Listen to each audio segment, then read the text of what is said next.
नमस्कार, आप देख रहे हैं बिहार तक और आपके साथ मैं हूं ऋचा शर्मा। बिहार में इन दिनों भूमिहार और भूमिहार ब्राह्मण को लेकर बहस तेज है। सवाल यह है कि सरकारी दस्तावेजों में जाति का नाम सिर्फ भूमिहार लिखा जाए या भूमिहार ब्राह्मण लिखा जाए। इस मुद्दे पर बुधवार को सवर्ण आयोग की तीसरी बैठक हुई, लेकिन कोई सहमति नहीं बन सकी। आयोग के 5 सदस्य इस सवाल पर 2 गुटों में बंट गए हैं। अब गेंद सीधे बिहार सरकार के पाले में चली गई है। दरअसल हाल ही में जातीय जनगणना में जब भूमिहार के सामने सिर्फ भूमिहार लिखा गया तो समाज के एक बड़े वर्ग ने नाराजगी जताई। इसके बाद सामान्य प्रशासन विभाग ने सवर्ण आयोग से पूछा कि सरकारी कागजों में भूमिहार ब्राह्मण लिखा जाए या फिर नहीं। इस पर 21 नवंबर और 15 दिसंबर तक 3 बैठकें हुई हैं, लेकिन नतीजा शून्य रहा। हालांकि सवर्ण आयोग के चेयरमैन महाचंद्र प्रसाद सिंह का कहना है कि आयोग में किसी तरह का विवाद नहीं है। इसके मुताबिक जो दस्तावेजों में लिखा है उसी आधार पर विचार किया जा रहा है। हर समाज में इस तरह की बातें उठती रहती हैं। अब समझिए कि पूरा विवाद क्या है।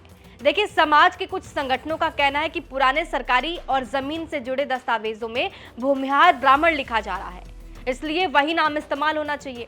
वही विरोध करने वाले का तर्क है कि भूमिहार का पारंपरिक पेशा खेती रहा है, ना कि पुरोहिताई, इसलिए उन्हें ब्राह्मण कहना सही नहीं है। अब इस बहस पर किताब लिख चुके संजीवनी कुमार का भी कहना है कि 1931 की जनगणना में भूमिहार ब्राह्मण शब्द इस्तेमाल हुआ था। 1901 से लेकर 1931 तक की कई जनगणनाओं में यही नाम दर्ज है। लेकिन बाद के दौर में एक आंदोलन चला कि हम सिर्फ ब्राह्मण हैं या सिर्फ भूमिहार हैं, भूमिहार ब्राह्मण नहीं। उनके मुताबिक खेती करने की वजह से कुछ वर्गों ने यह तर्क दिया कि हल पकड़ने के बाद भूमिहार शुद्ध ब्राह्मण नहीं रहे।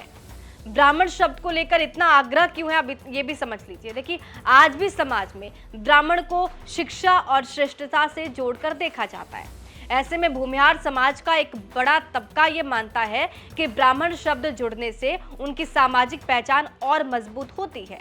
नई पीढ़ी के बीच ये धारणा बन रही थी कि भूमिहार का ब्राह्मणों से कोई रिश्ता नहीं है। इसी को लेकर कुछ लोग नाम में बदलाव चाहते हैं।